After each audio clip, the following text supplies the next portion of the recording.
Good morning. My name is Robert Orr. I'm the Dean of the School of Public Policy at the University of Maryland. And our subject today is the ever-sexy accountability. I think when the organizers decided to focus on various aspects of accountability, one of the things that they wanted to do was put this in a global context. And the title of this panel had SDG16 in it. And I just want to get a sense of the room. Before you came to this panel, had any of you heard of SDG16 before? Wow. What an informed audience. Okay, we can go home. That's great. Then we don't have to do any backstory on SDG16. But I did want to tell you how close we came to not having an SDG16.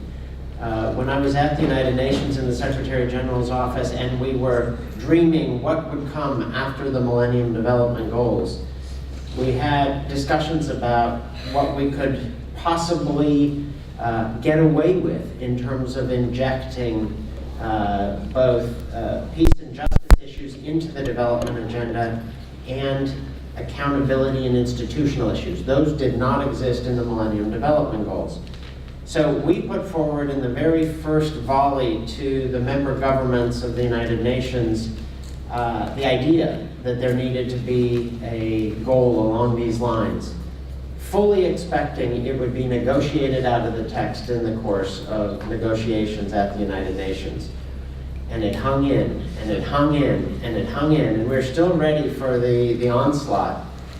And by the time the Sustainable Development Goals were passed unanimously by the member states of the United Nations, Sustainable Development Goal 16 hung in. So I tell this story just to frame our discussion this morning, that while there is this universal validation of some issues that had previously not landed a place on the global agenda, the fact is it was not a foregone conclusion. So it's a fragile victory, but I think this incredible panel I have sitting to my left will, I think, bring us into the know about accountability issues at state, local, federal levels in the U.S., but we want to place this in the context of this international look at accountability issues. We could not be luckier than to have the panel that is sitting to my left. I will take you in order from my immediate left. Dean Doug Elmendorf is the Dean at the Kennedy School of Government at Harvard University. And for the purposes of this panel, I'm going to interrogate each of them both as a practitioner and as an academic. Now, I know some of you might debate that deans are academics, but he's an academic as well as a practitioner. And Doug, in a number of roles, has engaged with accountability issues, but I think in his role leading for a good long stint at the Congressional Budget Office, which these days is in the headlines all too often, or maybe not too often, as often as it should be. Welcome, Doug. Thank you for coming.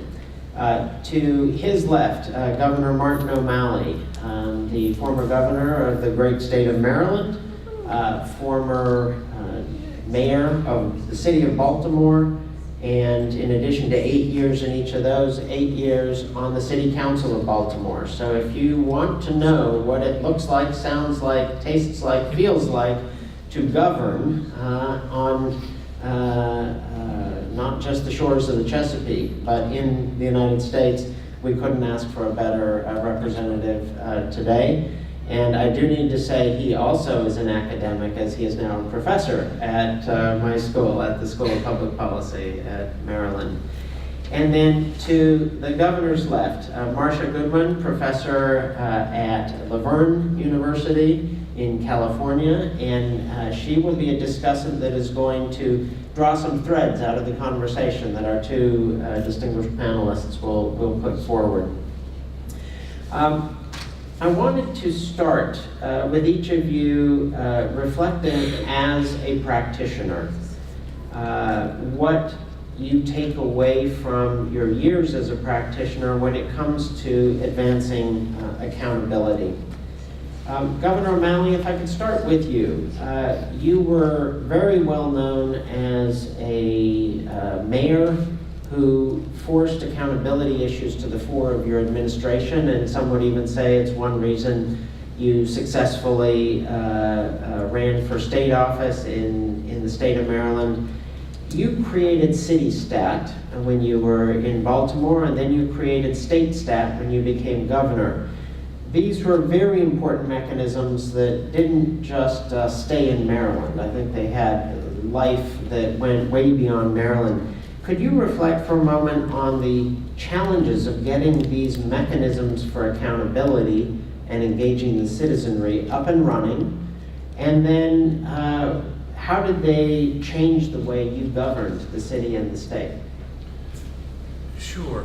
And if you can hear them, I've asked them to project so we don't have everyone walking to the microphone. So if you can project, if you can't hear, then let us know and we'll change it up. Yeah, well, look at the word accountability is a word that often has different connotations for different people. You know, you walk into a room of people that are doing their job every day, don't have enough money to do it, don't have enough staff, don't have enough time, and you say the word accountability. It almost communicates to some that, okay, this is when they start, you know, increasing the frequency of the meetings or firing people. But we found that the better word was performance. Look, we all want a more highly performing city. We want a more highly performing government. How will we know what we're doing is working? And the good news was that when I came into office in Baltimore, we had a mountain of challenges, still do. But we also had technology that was available that was never available before, or at least had not been deployed to city government.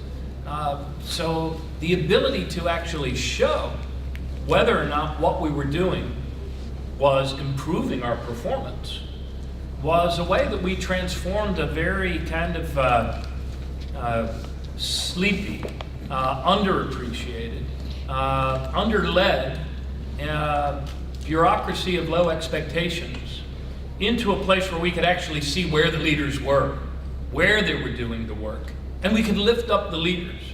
Now, having said that, Dean, many of the early when reporters would come to town and they'd do their story about CityStat, you know, the big room with the projectors and the GIS map, and then we brought in 311, just like police departments have 911, and put it on the front end of the system. They would watch these conversations, and they already came with the pre-written script or narrative that this is where they expose the bad performers. This is where they bring out the whip of accountability. One reporter even said that the director of solid waste stands up at the microphone in front of the mayor's entire senior staff. All he's missing is a blindfold and a cigarette. But what they initially missed, and what really the longer transformation was about, was our ability to lift up the leaders, to see what crews were hitting the 48-hour pothole guarantee, or which crews were actually delivering the good of cleaning and boarding a vacant house in such a way that they weren't called back the next week.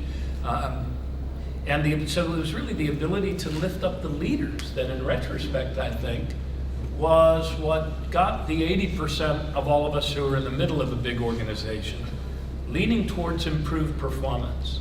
And everyone takes pride in improved performance. We didn't have much money. We couldn't do things like, at least without getting indicted, cash bonuses for success or those types of things. But you know what? We could do thank you notes to the crews that hit their goals. And those men and women took those notes home to their spouses or to those kids. And in many instances, it was the first time the leader at the center of the organization, the mayor, had ever thanked them for a job well done. So I think that's really the benefit of these new technologies that make visible higher performance, better management, and the better delivery of results. And it's an evolution that I think we've just begun to see in cities throughout the United States. And it portends great things, I think, not only for better delivery and more effective service delivery, but really for the trust that's necessary at the heart of any democracy, whether it's a city, a state, or a country. Fantastic. Great place to start. We'll shift to you, Doug. Could I ask the room, have any of you worked in the Congressional Budget Office, or have you trained any students who have gone to the Congressional Budget Office? Okay, on this one, no CBOers. Okay, so you do have to start with... I will say we do have in the room the spouse of one of my former colleagues in the Congressional Budget Office. So we are part of the CBO family here. So I led an organization that was a lot simpler and smaller than Mayor and then Governor O'Malley led. As I thought about my role at the Congressional Budget Office, I thought of our accountability as both a responsibility that we had, but also a tremendous source of power that we had. So the Congressional Budget Office is accountable to the Congress, it's accountable to outside experts, and it's accountable to the general public. And each of those was, again, I thought a responsibility that we had, but also a source of power. So the accountability to the Congress is straightforward. CBO reports to the Congress, and I had to account for what we were doing to a large number of members of Congress and their staffs with a very wide range of views. And part of what the accountability did was to ensure that we were not drifting off of our mission, that we were not slipping into just treading the sort of same old route without thinking about what we were doing and why. So we constantly had to defend, justify what we were doing. So it kept us sharper. The second sort of accountability, which was to outside experts, also was very important in ensuring that our work remained of the highest quality. So at CBO, every major report goes out to outside experts to review before it is released, and their comments are taken seriously. CBO has panels of health advisors and economic advisors who provide guidance on the agency's work. CBO writes a lot of reports, working papers, appendixes to other analyses explaining where the numbers come from, laying out the foundation of logic and empirical evidence that CBO uses. And having to lay it all out made us very careful in what we did and how we did it. It also got us a lot of feedback from people to help correct things. You didn't cite this paper. Why didn't you think about that perspective, and so on. So it helped a process of continual improvement. But it also meant then that when we got it right, and members of Congress or their staffs or reporters called around to ask about our work, people would say, yes, they got it right. And I know they got it right because I read the methodology they used, and the methodology made sense to me. So it's both a tool for making us better, and then a tool for providing positive reinforcement when we needed it. And the third form of accountability I mentioned was to the general public. This was a very important decision that Alice Rivlin made as the founding director of CBO, and one that she looks back on as one of her crucial decisions, which was the CBO would not report only to the Congress, it would report to the public. And the method of that has changed, right? Originally that was just big stacks of reports that got in the mail, and now it's a very heavily trafficked website. But the principle, the mission, the goal here was the same, which is to speak to the broader world. And that is, again, I think an important aspect of accountability for a government agency that is being funded by taxpayers' dollars. But also it is a source of power because lots of people are watching what CBO is doing and commenting on it. And I spent a lot of time, for example, on the phone with reporters who were trying to understand CBO's work. And I did this because I realized that even for the members of Congress and their staffs to whom we reported, many more were going to learn about our work by reading a story about it in the Post than we're going to learn about the work by downloading the study and taking it home. So this was a way, communicating to the public was actually a way we ended up communicating back to the Congress and their staffs, but also a way we communicated with experts around the country and around the world, and with other concerned citizens. And that became a source of power because it meant that when something came out of CBO that many members of Congress might not like, that they could not just bury that in the corner. that it would become part of the public discussion. And as Alice has written, not every member of Congress thought that was a great idea when she started it in 1975, and not every member thought it was a great idea when I did it in 2009 through 2015. But They still have their doubts. they still have their doubts, but it is a system that has ultimately served them well, because it has meant that the sort of analysis and evidence that CBO brings to bear in a nonpartisan, informed way has mattered for the public discussion. And the wise members of Congress understand that even if that story on that day isn't serving their purpose, the broad recognition, the broad understanding of what CBO is doing does serve their purpose.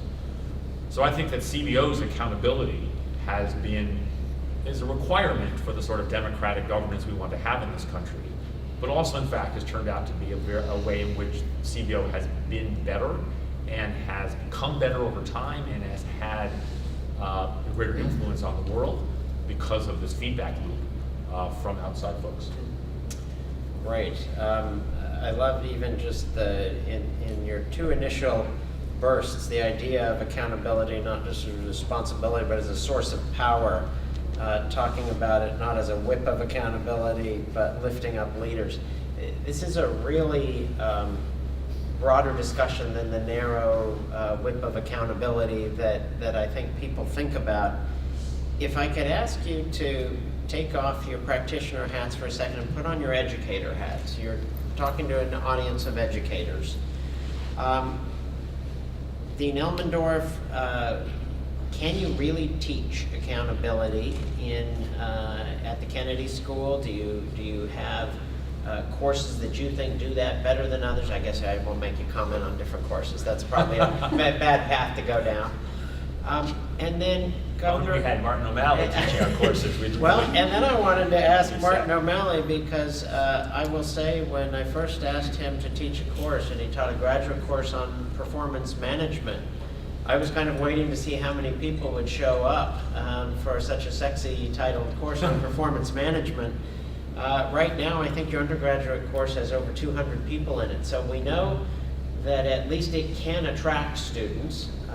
But I guess for both of you, what are the lessons you've learned about teaching performance management or accountability?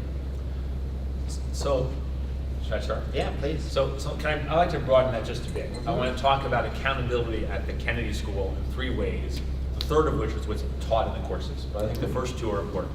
So the first one is that I think that I and the other leaders of the school need to be accountable to the members of our community. And I think that is a way of teaching accountability by modeling it. And I also think it's important for the cohesive functioning of our community. One example, I made a decision a few weeks ago that some of you might possibly have heard about involving a visiting fellow at the Kennedy School. And we released a short public statement describing the decision I had made, and it was in fact a reversal of a previous decision, which is an awkward spot to be in. I think in many ways an embarrassing spot to be in, but I thought it was the right decision to make at the end. In addition to the public statement, I had maybe 8 meetings of an hour and a half apiece with a collection of students and staff and faculty. We had a much longer discussion. I laid out in much greater length why I had done what I did. And people asked questions, raised challenges, disagreed, criticized. And not everybody left those meetings agreeing with me or with each other, but I think the nature of that discussion illustrated what accountability should mean. And I hope people will use that aspect of what has happened as models in the future. I think a second way in which we need to be accountable, to policymakers, to other scholars, to students for the integrity of the work that we do. It is too easy, I think, in institutions that are trying to get close to power for legitimate reasons of influencing public policy and leadership in the world, to be influenced by that power in ways that are inappropriate. And we try very hard to avoid that. We have committees of faculty members who review every gift proposal, every proposal for sponsored research at the Kennedy School, to try to ensure that we are not sacrificing our independence, our intellectual independence in that work. We have We have conflict of interest policies. Every faculty member has to report the things that they are doing, so we can judge whether there are conflicts with the work they're publishing. We have a policy we call transparent engagement. We need to be engaged in the world to do our work. That means working with governments, sometimes unsavory governments. It means working with various nonprofit organizations, with for-profit businesses. We need to do that. That's not just a thing we put up with. It's part of how we do our mission, but it can raise legitimate questions about whether we have succumbed to some outside narrative. So if you go to the Kennedy School website, for every faculty member, you'll find a list of their academic publications and their op-eds and so on. You'll also find a list of all the organizations that they are consultants for, or on boards of directors for, or have been paid by in some sense. So we try to be accountable to the broader public for the integrity of the work. And the third thing that we do is that we try to teach accountability very explicitly. Every one of our master's in public policy students takes an ethics course. We call the course The Responsibilities of Public Action. And we try to teach people how to confront and deal effectively with the temptations they will face and the ways they need to respond.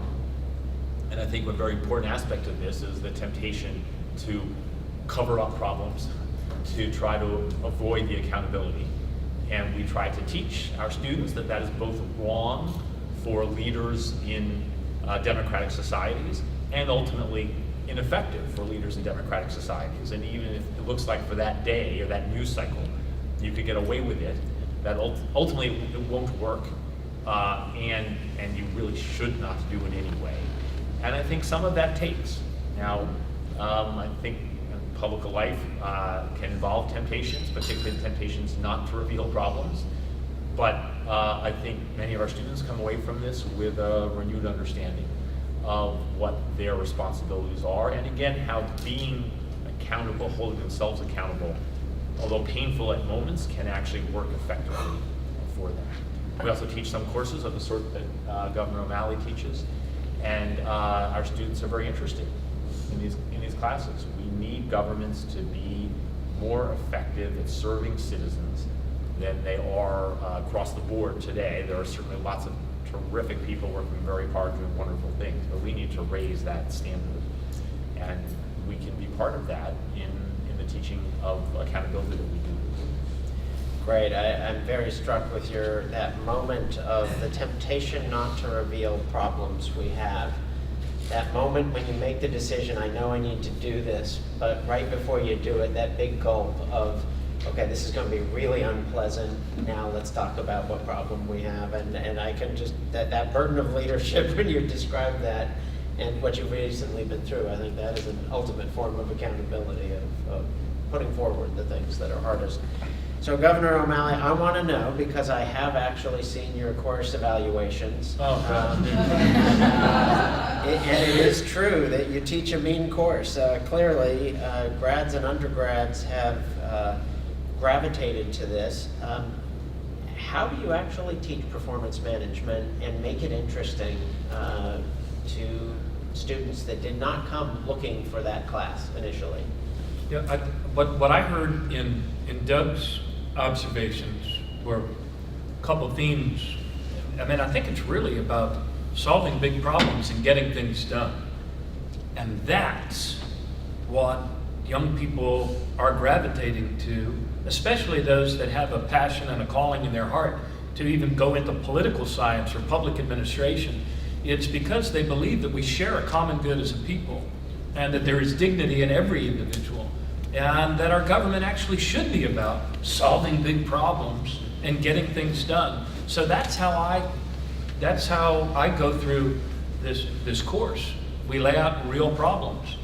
How to reduce violent crime and also police the police. How to restore the health of our water and our air, Chesapeake Bay or climate change. We start with a little bit of theory, theory on performance management, city stat process, Michael Barber's deliverology stuff.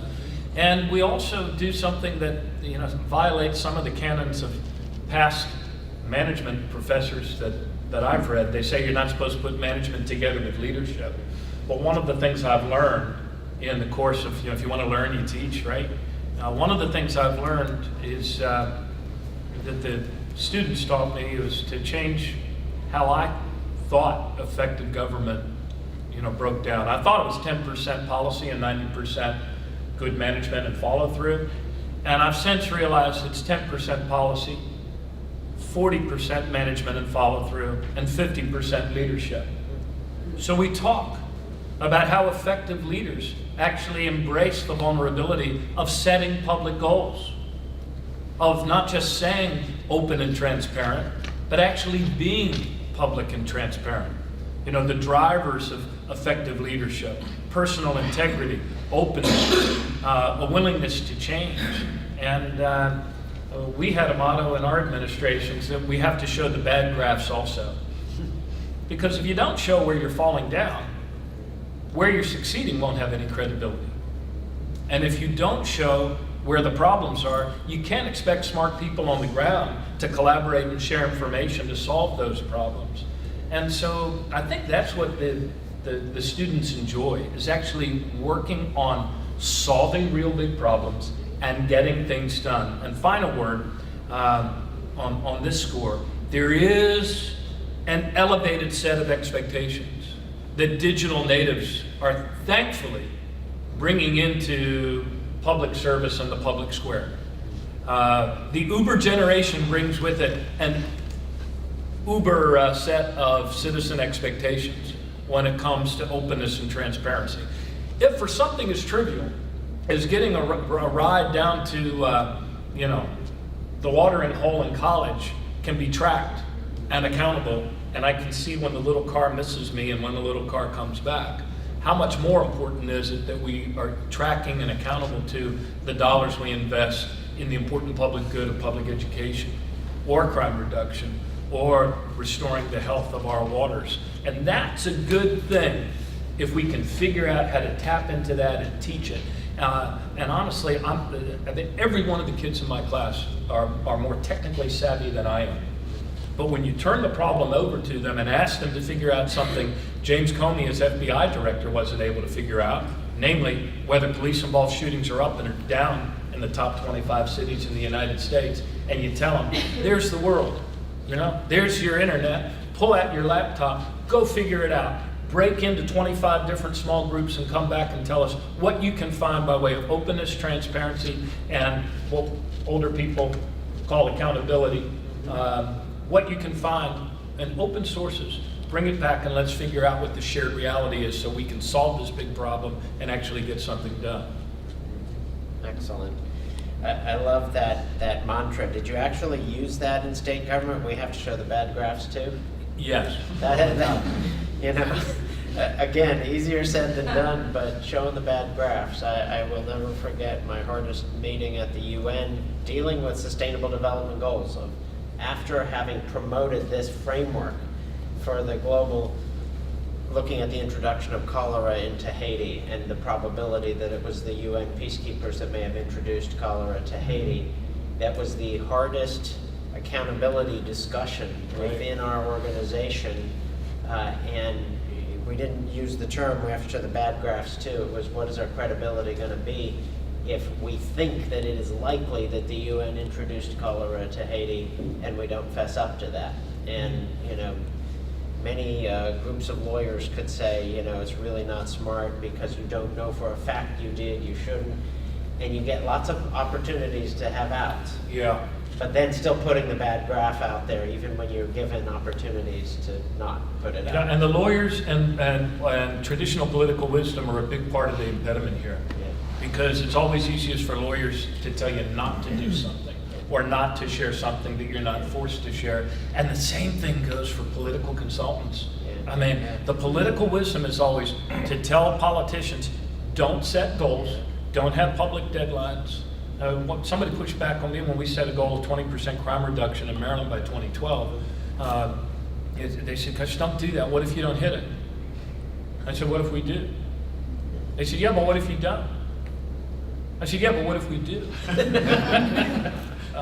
When we set 60 transition goals when I came, the things we wanted to get done, whatever it was, the first 90 days when I was elected mayor. And I said, no, I want to put these out with a deadline, all 60 of them, and share it. And my well-intended staff said, oh gosh, don't do that. They're only going to write about the ones we don't hit. I said, yeah, but the other ones are going to get done. And well, and that's exactly what happened. They only wrote about the 4 we didn't hit. But still, the public's smart enough to figure this out. Great. So, Marcia, you are a bona fide expert in this area. Well, I guess I am. What have you heard from these two practitioner scholars that is most interesting to you? Okay, and just for the benefit of the audience, I'm the MPA director at the University of Laverne, and we're a relatively small program in Southern California, mostly local government and a growing nonprofit. And a lot of our students are first generation to college, first generation in public service as well. And I think for myself, I worked in local government, and listening to this panel, realized just how much a single presentation by my member of Congress, Leon Panetta, about how he wanted to become House budget chair, and made that sound interesting. And, you know, so I think one of the takeaways here is that we have some real reasons here of why public service is important, focusing on success stories, that you can have a sense of accomplishment, that whether you are number crunching performance measurement stats or out in the community, you're still making a difference. And I was really taken with the idea of embracing vulnerability and shining a light on processes. So, you know, for example, surveys of city managers shows that there's still a reluctance to move in the direction of empowering publics in decision making. And we can take some lessons here that you can succeed and thrive by having a bit of risk-taking for whether things will work or not, and translating information into a way that's understandable by the general public. And once it's understandable to the general public, it will also be understandable to decision makers as well. So we don't just show good graphs and bad graphs, but we show graphs that have meaning and tell stories, infusing,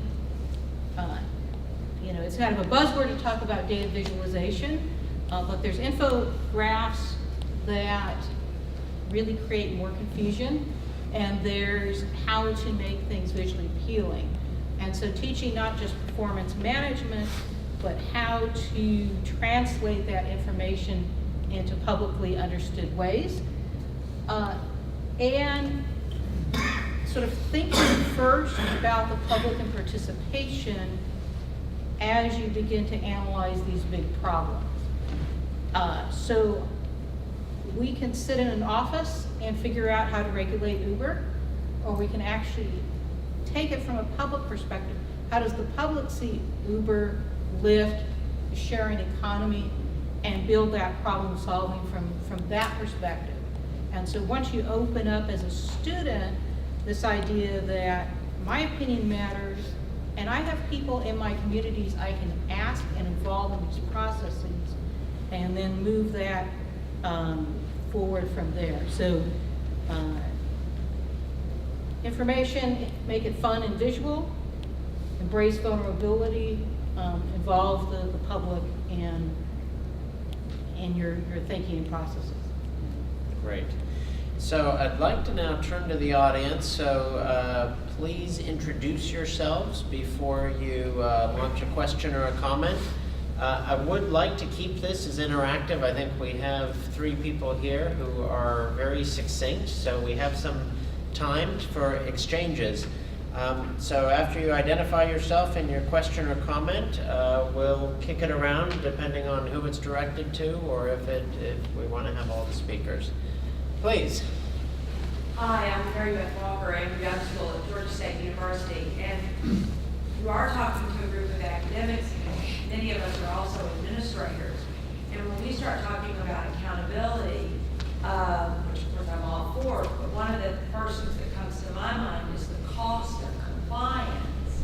And so at the university, in terms of, reporting on our federal grants or on various budget issues or hiring practices, I mean, there's a real, hard, soft call with faculty or time, staff time. So public budgets generally don't expand to cover the increased costs. Let's go first. Whoever would like to.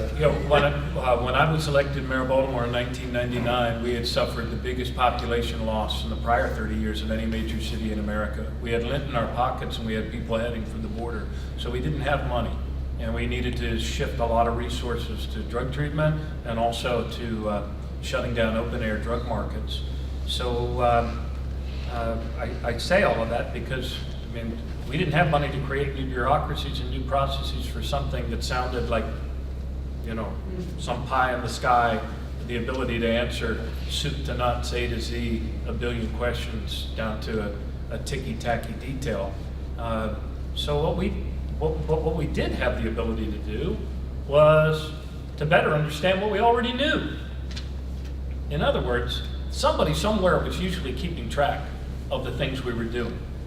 What we didn't have was the common platform, namely the GIS platform, so that everybody else could see what everybody else was doing. And with some exceptions, we didn't have much by common ways of accounting, simple off-the-shelf software, Excel spreadsheets for basic things that go into how effectively your bureaucracy is operating in terms of overtime, absenteeism, and those sorts of things. We saved tens of millions of dollars just by bringing to a common platform what we were already tracking and what we already knew. Things like who are the high flyers in terms of overtime earnings, which was something that finance already had from all the departments, but we hadn't established the feedback loop back to management to see who those high flyers were and why, and to be able to do something about it. So in our city stat office, we only had 6 people.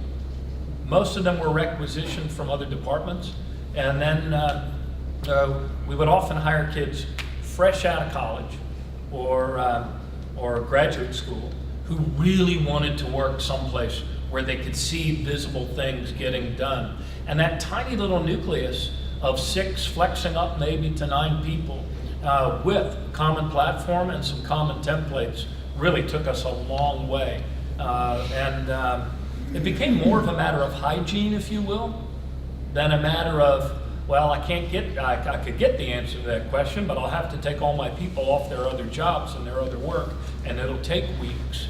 We got through that part pretty quickly. I don't know your business as well as you do about federal accounting and grants and those things. There might be indeed separate issues there, but when it came to the public square, a regular cadence of meetings, some common templates, the common platform actually made things a lot easier. Just like we wouldn't come to work without brushing our teeth, there were things we started to do, and we got better and more accurate as we went forward. Great. So I make 2 points to that great question. One is, I think there is a cost to a lot of these things, and it's good if you can minimize that cost. But I felt this at CBO, and I feel this at the Kennedy School. Although I talked about the ways in which CBO holds itself accountable to outside experts, a regular rap on CBO is not transparent enough. And the answer to that question always was, well, do you want more explanation of the last cost estimate, or do you want the next cost estimate? And the people who were driving legislation always wanted the next cost estimate. And the further away you got from the center of power in Capitol Hill, the more you wanted a better explanation.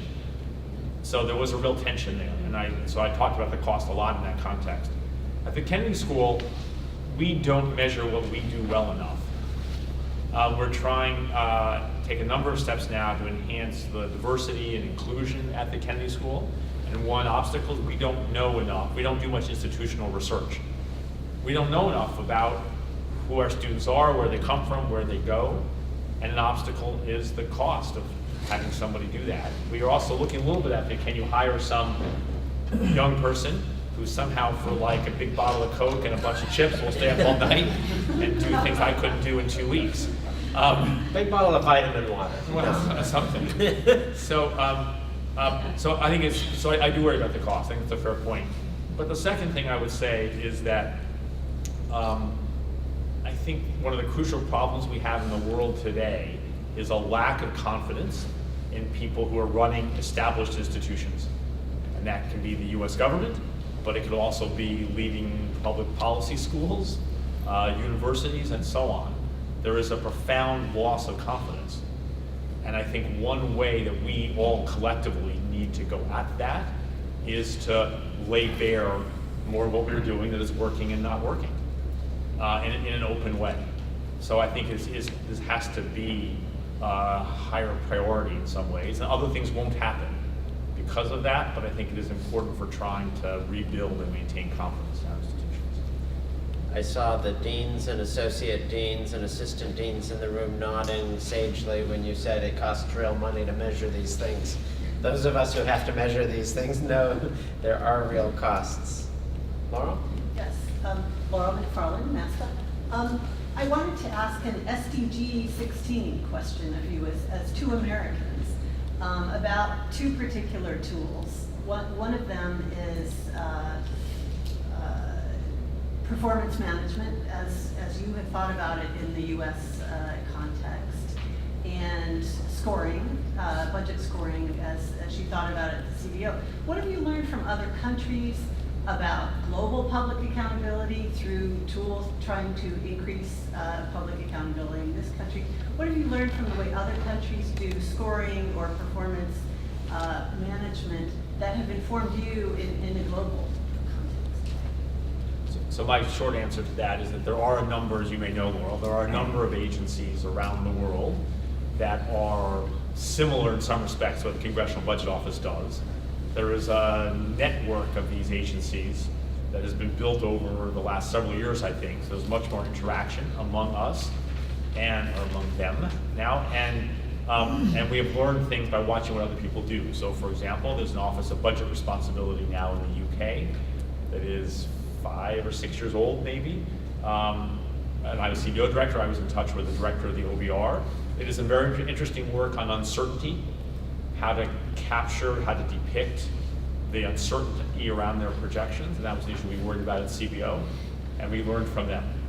So I think there are specific things. Obviously, institutions differ, governments differ in that way they're structured, so there's no pure template you can just plug in some other place, but I think a lot can be learned by looking to other examples. I certainly borrowed from the UK when it came to we took performance management from an enterprise-wide municipal level and then took it to an enterprise-wide state level. And many of the goods that we had to deliver had a much more attenuated chain of delivery. It wasn't a 3-step process to fill a pothole or board a vacant house or something like that. It was more complex things, education, environmental, and the like. So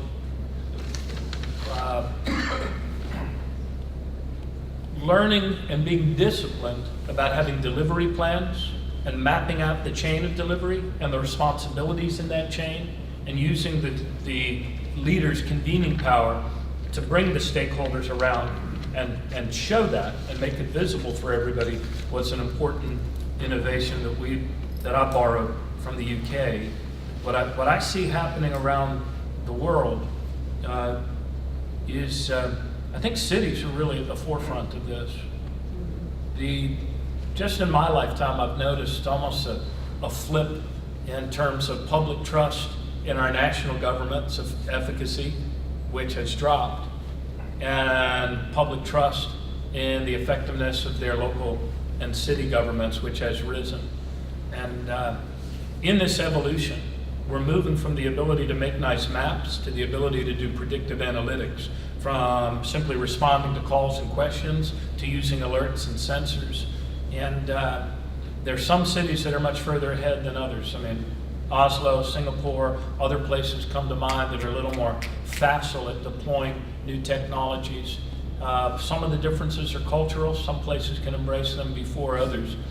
But in all of this, it is the ability that technology gives us to model, measure, and map how we're doing what we're doing. It's and I think we had a saying at the Conference of Mayors that every mayor wants to be the best at doing something second. We all learn best from others, and I think they're real valuable collaborations that can happen in learning from each other. Back to the original call of your question, the SDGs. I think this is a huge opportunity for us on a global basis to draw from the research. One project I've been involved in is Project Drawdown, to model, measure, and map the 100 most from impactful things we can do to redesign the way we coexist with the surface of this planet in such a way we're drawing more carbon out of the atmosphere every year than we're pumping into it. That would have been a fanciful notion 10 years ago. It's not so fanciful now. And there are some countries that are doing much better on agricultural practices or others. And this Project Drawdown, I think, is a pretty important era in human evolution as to where we're going with this. We need to do a much better job of tracking and measuring and mapping. And I think the technology's there. All that's lacking is the leadership and the imagination. I think we're going to apply to education this U.S. Conference of Mayors motto. I want to seek to be the best at doing something second. I like that. That works for me. Laurel, I would just mention one thing on the international discussion that led to SDG16. There was a recognized asymmetry of systems around the world. Very few governments have the machinery to measure and do the performance management that's been described here.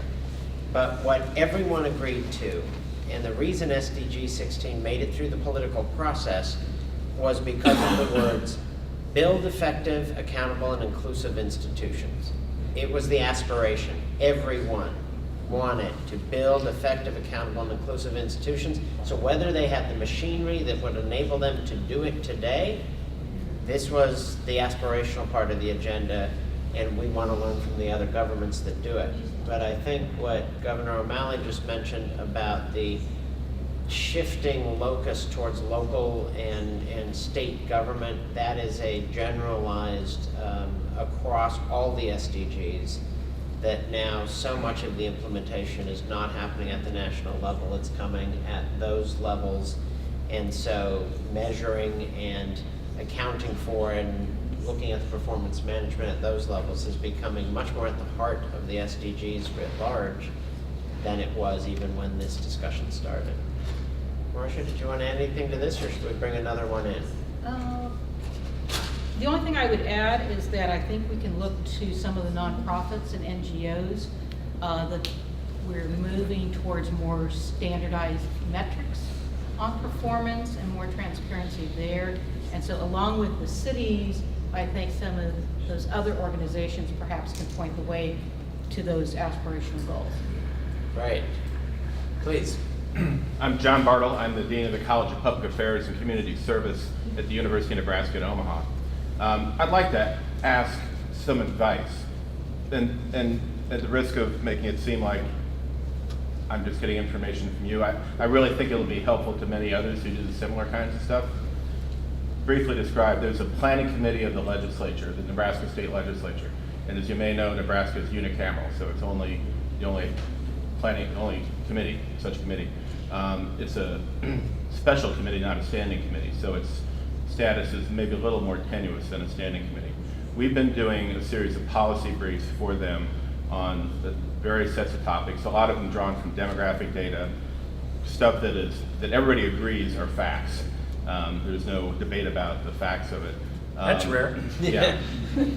And I think we've really kind of pushed the folks who have written them to be brief, policy relevant, to the point, and I think they've done it pretty well. We keep the papers about 8 or so pages. We've had trouble with there being a lot of impact. The committee reads it, I think they like it, they feel like, yes, we got a good perspective on it, and it often stops there. But there was an interesting thing. We did a very short, literally a very short one that was a page and a half with a really cool graph. That one, almost everybody in the legislature saw and talked about, which then told me the 8 pages to an academic seems incredibly brief.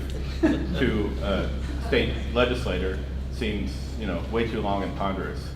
Would you suggest that we, even you get, what I struggle with is you got a tough, big issue like, say, school aid. Can you boil it down to 2 pages and a graph? And maybe you can, but do you do some real violence to the topic by not really getting into at least the kind of depth that's needed sometimes? And then also, we've held back from putting it out in the media ourselves, the university, because we feel like this is the legislature's product and we don't want to upstage the politicians. But they're not really doing it either. So then they kind of die. So help me on this one. Can I ask you, what is the it you would like them to do? So you give them information on Right. some unassailable facts, and the hope is that with those unassailable facts, they will accomplish what? That it will inform legislation. That'll broadly. Yes, probably. We don't ever do anything real specific that you should pass this kind of bill, but that here is a problem that the state is going to face, and in 3 to 5, for example, one of them was nursing homes, and one of the things they could do would be to have more home-based care, and you can delay placement in a nursing home, even if it's by 6 months. You can save a big pile of money for the state on that. Yeah, you want to? Well, so that's 2 quick things. From at CBO 5 or so years ago, we started to produce infographics to summarize papers we'd written. Okay. We didn't start with the idea of we're just going to write up a picture. Right. We did a lot of analysis, but at the end of that process, in addition to the words and the normal sort of slew of figures, we would try to pull things together in some pretty catchy looking overall picture. The person who led this at CBO is an economist named John Schwabish, who has become one of the most recognized people helping economists figure out how to use visualizations of their ideas. And these things did work, and actually the story that sticks in my head is we wrote a colleague wrote a study about deforestation and carbon emissions around the world, and we did an infographic. And somebody later spotted on C-SPAN some member of Congress walking around the floor of the Senate with the infographic in his hand, showing it to his colleagues. In a way he would not have taken and there was a 45-page study, Right. footnotes and all, but he had this thing he could take around with him. So that reinforced in my mind the desirability of trying to boil this down beyond what any reputable analyst will think is okay, but nonetheless, I go 3 more steps. So I would support that. I think on the second point, on the public aspect of this, my recommendation, but it's easy for me, is I don't have to live there, is to try to tell this committee that the way you can get more feedback from other people about the work you're presenting to them, and therefore make the next rounds even better, is to put those reports out in the public domain and solicit reaction to them. But I think it's actually a true story. That's how I think CBO worked, is the reaction you will get will help you to do a better job for the legislature in the future. But I think it's also true that if you put it in the public domain, that it will reverberate around the local newspapers and local discussions in a way that will have greater impact. The beauty of links is that you can convince your faculty and the people writing these things that all of the analysis, should they want it, is available. One link on a 1.5 page. You're not doing violence to the original study, but you are saying you have to distill it down to something, immediately visible. Do you want to? After our country's most recent, shockingly appalling and tragic mass shooting event, there was an article in Vox, which does a very good job of this. And it was Guns in America in 17 graphs. So many of my kids saw that. Not because a professor told them to read it. It wasn't a required reading. They shared it with each other. And I do think one of my former beloved chiefs of staff, and let's be honest, they only become beloved once they're former, had a bumper sticker that he had on flip side of his desk, so it didn't show to everyone. But it said, we've got charts and graphs, so shag off. But the charts and graphs really need to get into the central operating framework of the executive branch, not the legislature. The legislature, I mean, it's important to inform the legislature, and I think that arming the legislature with those is very, very important. But in order to operationalize the solving of the problem of too many people going into nursing homes and they could be living more independently, you have to get it into the center of an operational cadence that escapes from the tyranny of the annual budget. Mark Morial, former mayor of New Orleans, once said to me, "Kid, if you ever want to hide something as a mayor, put it in the city budget or the city charter, because nobody ever reads either one." And yet, too few executives have been able to create that cadence where people are meeting not annually, but every month or every 2 weeks in a municipal case to see whether what we're doing is working and changing and making the graph go in a better direction. And I think it's also important, last thing, is to arm the stakeholders outside of the legislature and the executive branch that want to achieve these, better desirable goals. The danger, of course, is that, it's not a danger, it's the reality of the information age. Everybody will have that information, including perhaps those that run the nursing homes that don't want you to keep people in independent living for longer. But I think the key is to get those graphs, not just in the legislature, but get them into that central operating. And if you don't have a central operating, get them into the department head's hands and find a way that becomes a regularly published thing that almost will become, if you will, a dashboard. Dashboards are all the rage, right? They don't really mean much, though, unless they're in the center and everybody can see that dashboard. Just realized, Laurel, our witching hour is 12:30. Yeah. We have hit it, and now I've exceeded it. I want to thank the three of you, but I would like to close if you have one pearl of wisdom you haven't been able to share with us before we sign out. We'll start with Marcia and come this way. Okay, pearl of wisdom, if you would like to marry infographics with persuasive argument, get training from your university advancement staff on how they interact with donors. There's some heads nodding to that one. Governor. Pearl of wisdom. No pressure or anything. I'm just calling it that. Any observation you want to make?